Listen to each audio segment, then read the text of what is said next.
வேற எச்சப்பட்டு போகுது. எத்தனை தடவை அந்த பீடி அமிச்சு குடிப்பேன், உனக்கு விரலே சுடாதா? அவனே சுடும், அதனாலதான் விரல் அடிக்கடி எச்சத்தை அடிப்பேன். கருமம் முடிச்ச கைசடா டேய், இந்த எச்ச கையோட தான் எனக்கு சோறாக்கி போட்டுக்கிறாடா. எப்பவுமே அப்படி செய்ய மாட்டேமானே, ஒரு அர்ஜென்ட் ஆபத்துனா தான் அந்த மாதிரி. இன்னும் பேபேண்ணா அர்ஜென்ட்டா துட்டு வாங்கண்ணா, துட்டு ரெடி பண்ணி கொடுண்ணா. ஏண்டா துண்டு பிடிக்க வழி இல்லாம எச்ச பிடி குடிக்கிறான், இவன்கிட்ட போய் துட்டு இருக்கான்னு கேக்குற? 4 பேர் என்ன மதிக்கிறது இவனுக்கு கண்ணு ஒப்பலை.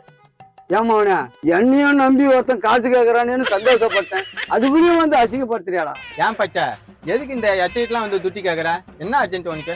அது ஒண்ணும் இல்லாம சார், பெரிய பிசினஸ் பண்ணலாம்னு ஐடியால இருக்கிறேன், அதுக்கு தான் பைசா கொஞ்சம் தேவைப்படுது. ஆமா சார், நம்மளே பிச்சை எடுக்கிற நிலைமையில இருக்கிறோம். இது தெரியாத உனக்கு? இது சொல்றதுதான் குரங்கு மாதிரி மாக்குன்னு தவிர நம்ம கிட்டே துட்டு கேக்குறான்னாக்கா அப்ப என்ன பிசினஸ் கேட்டு தெரிஞ்சு. நம்ம கிட்டே துட்டி கேட்க வரனா அவன் பழைய பேப்பர் கடை பிசினஸ் தான் பண்ண போறானா? நோ, பேப்பர் பிசினஸ்லாம் இல்ல, பிஸ்கெட் பிசினஸ். பிஸ்கட் பிசினஸா? நல்ல பிசினஸ் செய்யு. இந்த பாரு, பேக்கெட் போட்டு ட்ரெயின்ல விட்டுன்னு வச்சுக்கோ, நெய் பிஸ்கட் 4-10 ரூபாய், 4-10 ரூபாய் நல்லா ஓடும். நோ, துண்ட பிஸ்கெட் இல்லனா, கோல்டு பிஸ்கெட்னா. கோல்டு பிஸ்கட்டா? கோல்டு பிஸ்கட் தின்ன முடியுமா?